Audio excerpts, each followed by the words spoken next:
आज यहां से एक नई सीरीज की शुरुआत हो रही है। हम क्या करने वाले हैं कि अलग अलग फील्ड्स में अलग अलग लोगों ने जो भी कुछ एक्स्ट्रा ऑर्डिनरी अचीव किया है, उनकी कुछ कोटेशंस हैं।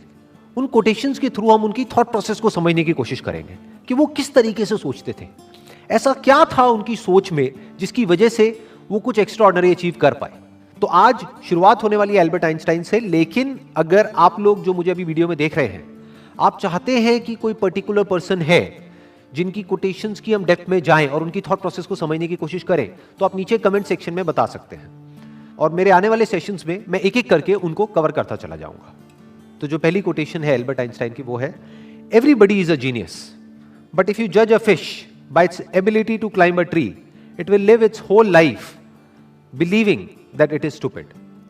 बड़ी पावरफुल स्टेटमेंट है ये, इसको ध्यान से समझने की कोशिश करते हैं कि अगर कोई और उस फिश को जज करे तो कोई प्रॉब्लम नहीं है, तो इसका मतलब वो बेवकूफ है। यानी कि अगर दुनिया आपको जज करे तो कोई प्रॉब्लम नहीं है, इसका मतलब दुनिया बेवकूफ है।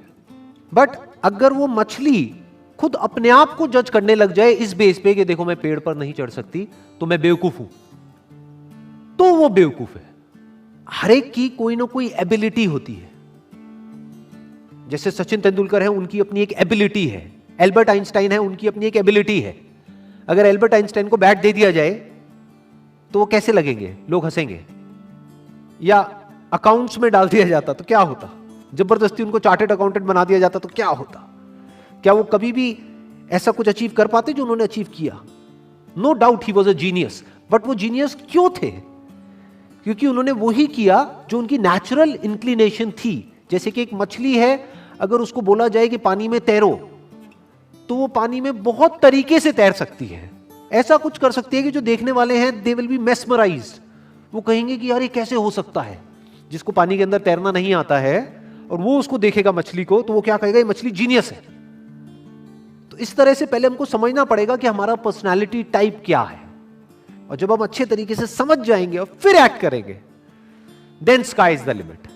फिर सबके अंदर एक जीनियस है, फिर सब जीनियस है। Next quote is education is not the learning of facts but the training of the mind to think. क्यों कहा जा रहा है ये? देखो क्या कमाल की बात इन्होंने कही है। बल्कि जिस वक्त इन्होंने कही थी उस वक्त कंप्यूटर्स इतने ज्यादा डेवलप नहीं हुए थे, इंटरनेट इतना ज्यादा पेनिट्रेट नहीं हुआ था, फिर भी वो देख पा रहे थे कि फ्यूचर में क्या होने वाला है। उसके बेस पर ये स्टेटमेंट उन्होंने दी है। क्यों एजुकेशन में लर्निंग ऑफ फैक्ट्स इंपॉर्टेंट नहीं है? क्योंकि आज की डेट में अगर बात करी जाए तो जो फैक्ट्स हैं या जो नॉलेज है वो तो एक क्लिक ऑफ बटन पे अवेलेबल है। मतलब अगर एजुकेशन का मतलब यही है कि स्कूल जाओ, कॉलेज जाओ और जो बुक्स में लिखा है उसको रट लो और अपने यहां पर फीड कर लो, तो इसकी जरूरत क्या है? वो तो ऑलरेडी मोबाइल में है। जो बुक्स में लिखा है अगर उसको आपने रट भी लिया और यहां पर फीड भी कर लिया, तो अगर उसको रिट्रीव करना है तो कैसे करोगे? अपने आप से एक क्वेश्चन पूछना पड़ेगा, तभी तो वो याद आएगा और आप बोल दोगे। बट यही काम अब अगर क्वेश्चन पूछ करके ही आंसर आना है, तो वो क्वेश्चन तो आप यहां पर भी पूछ सकते हो मोबाइल में। आप इससे पूछोगे, हाँ भैया बताओ ये क्या है, वो क्या है, इस क्वेश्चन का आंसर क्या है, तो ये मोबाइल ही दे देगा ना आपको आंसर। और जितनी मेमोरी इसके अंदर फीडेड है, जितनी नॉलेज एक मोबाइल के अंदर फीडेड है, जितनी नॉलेज गूगल में फीडेड है, क्या उतनी नॉलेज हम अपनी ब्रेन में फीड कर सकते हैं? तो हमारी ब्रेन, अगर हम एजुकेशन को सिर्फ इतना ही समझते हैं कि एजुकेशन का मतलब कि फैक्ट्स को यहां पर फीड कर दिया जाए, तो हमारी ब्रेन इससे बहुत पीछे ही रहेगी, चाहे हम जितना मर्जी डेवलप कर लें। तो वो एजुकेशन किसी काम की नहीं है। तो व्हाट इज रियल एजुकेशन, ये समझना बहुत जरूरी है। क्योंकि अगर हम इसको नहीं समझते तो हम ऐसे लोग अपने एजुकेशन सिस्टम से निकालेंगे जिनके अंदर फीडेड तो बहुत कुछ होगा, बट उनको यही नहीं पता होगा कि सोचते कैसे हैं। यहां पर दो बातें करी जा रही है। एक है education is not the learning of facts. Number one, learning of facts important क्यों नहीं है? Education is not the learning of facts. Why learning of facts is not that important? Because all the facts, all the knowledge, all the information is already available on the internet. अगर उसको यहीं पे store करने का नाम education है, तो ये तो किसी काम की नहीं है। वो तो ऑलरेडी स्टोर्ड है आपके मोबाइल में। जब यहां पे स्टोर्ड है तो यहां पर क्यों स्टोर कर रहे हो दोबारा से? As simple as that, number one. Number two, but the training of the mind to think, कि बच्चों को ये सिखाया जाए कि सोचते कैसे हैं और सोचना क्यों जरूरी है, क्योंकि लाइफ में जो भी प्रॉब्लम्स है, जैसी भी प्रॉब्लम्स हैं, उसका सॉल्यूशन कैसे निकलता है? सोच करके निकलता है। मेमोरी से नहीं निकलता है, गूगल से नहीं निकलता है, फैक्ट से नहीं निकलता है, नॉलेज से नहीं निकलता है। उस नॉलेज को यूज कैसे करना है, उससे निकलता है। अगर मेमोरी से या बुक्स से सॉल्यूशन निकलता तब तो कोई प्रॉब्लम ही नहीं थी।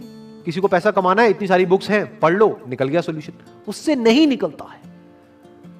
इंफॉर्मेशन से सॉल्यूशन नहीं निकलता है, उस इंफॉर्मेशन को यूज किस तरीके से करना है, उससे सॉल्यूशन निकलता है। जिस सवाल का जवाब गूगल नहीं दे सकता है, उस सवाल का जवाब अगर आप दे सको, सोच करके उस प्रॉब्लम का भी सॉल्यूशन निकाल सको जो गूगल नहीं निकाल सकता है, तो कहेंगे कि आप इंटेलिजेंट हो। ये इंटेलिजेंस डेवलप करने का काम होना चाहिए एजुकेशन सिस्टम का। This is real education. Next quote is, the true sign of intelligence is not knowledge but imagination.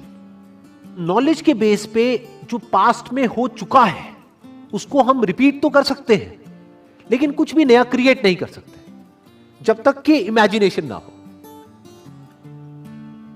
यानी पहले हम कुछ इमेजिन करें, फिर नॉलेज को यूज करें तो ठीक है, बट अगर सिर्फ नॉलेज के बेस पर हम सोचें कि कुछ भी नया डिस्कवर हो सकता है, इम्पॉसिबल।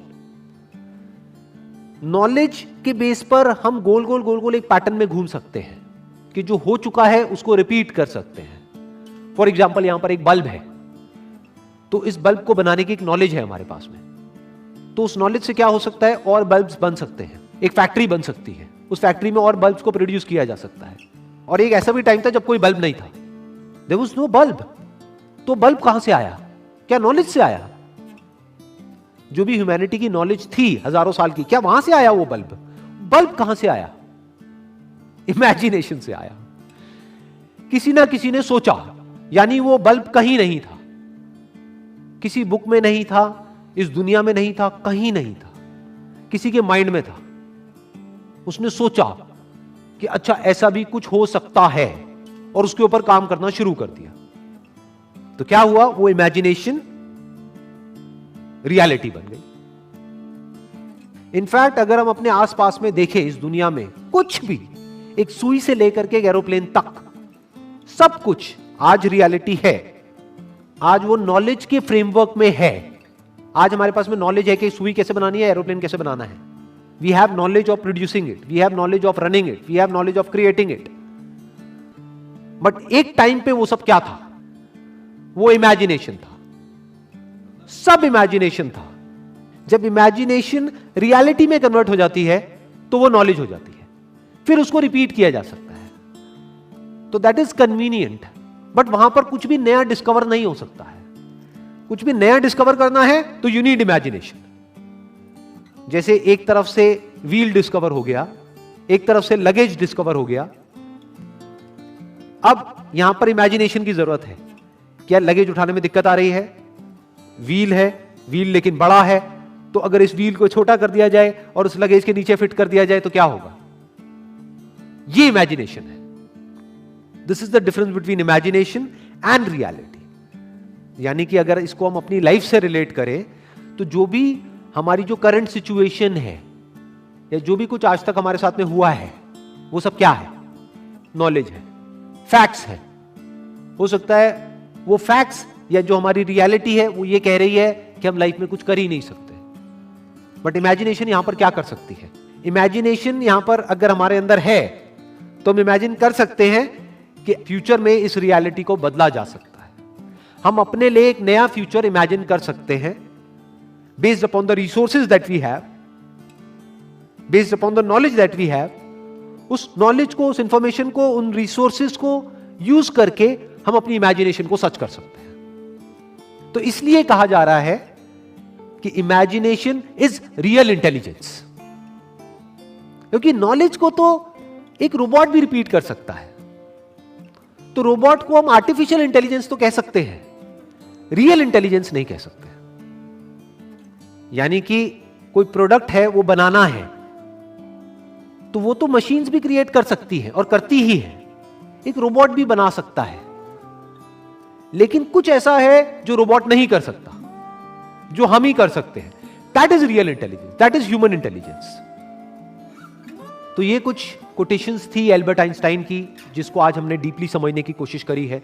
अगर इसके अलावा आप चाहते हैं कि कोई और पर्सन भी है जिन्होंने कुछ एक्स्ट्राऑर्डिनरी अचीव किया है किसी भी फील्ड में, और उनकी भी कोटेशंस की हम डेप्थ में जाएं, तो आप नीचे कमेंट सेक्शन में बता सकते हैं।